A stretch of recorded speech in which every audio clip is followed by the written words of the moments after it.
if you're a new investor and you're scared about the state of the market and the state of the economy and maybe the state of the world, and you're sitting there thinking, maybe I should sell all of my investments and buy them back later, I want to share some words with you on this topic. And I want to remind you that everyone who's coming to this video is going to have their own strategy and their own ideas and their own feelings towards every single strategy that I'm talking about here. So just keep that in mind. It's a very overwhelming time, especially for new investors, because hey, this is social media. Everyone's got an opinion. Either people are making videos about their opinion or leaving comments about their opinion, and it's overwhelming new investors. So here's my take on this whole I'm going to sell everything now and buy it back later idea, and why I think it's kind of a bad idea. Remember, as a long-term investor, you're focusing on the long term. This is for your retirement. This is for years, decades down the road, 10, 20, 30 years from now. Don't lose sight of that when you're looking at the markets in turmoil going down, going, oh my God, because here's what happens. I'll run you through a couple scenarios.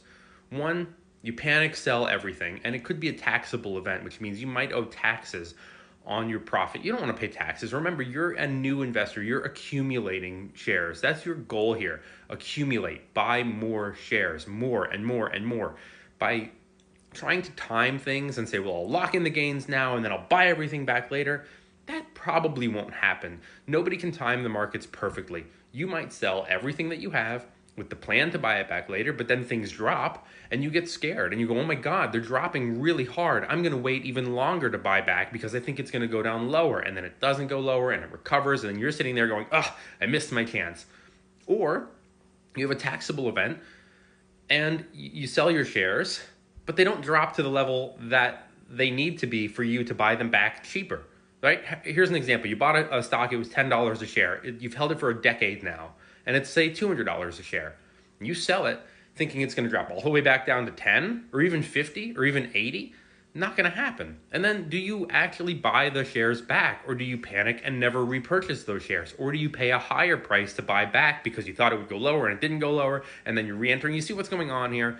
It's a lot of could-haves, would-haves, what-ifs, all sorts of scary scenarios that ultimately just get in your own way of accumulating more shares. That's the goal here. So what I like to do is average in.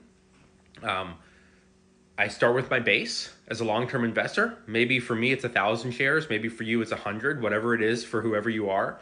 You get your base and then you average in on top of that. That's what I like to do. Some people like to lump sum invest. If you're a Warren Buffett and you can go in and say, give me, 10,000 shares of this and 5,000 shares of that.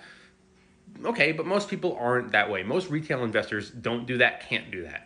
They're accumulating shares. So this whole, it's just getting in your way. I'm going to start with 10, then I'm going to sell the 10, then I'm going to buy back the 10. Just keep buying and keep investing, and don't lose focus on the long term. So what I like to do, start with my base, whatever it is, and then add to it. And when we have days like yesterday that were really scary, down 4%, down 2, 3, 4% for the indexes, I just go in and I add a little bit more.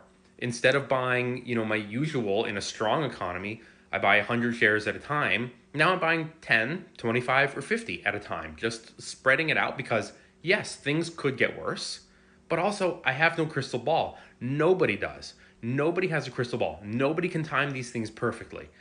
So I'm just adding. And on really big down days, you don't want to throw your money too quickly. You don't want to just throw everything in right now and go, well, it'll get... Because if things get worse, you want some money on the sidelines. You want to be an aggressive investor here, not a panicked, new, scared investor. Smart money is rushing in and taking advantage of deals like this, right? When the markets dip, you look today, everything is up. Or a lot of the big stuff that I bought yesterday when it was down is up today. This is where the wealth is created. All right, I'm going to stop talking. Thanks for watching. Hit the follow. See you later.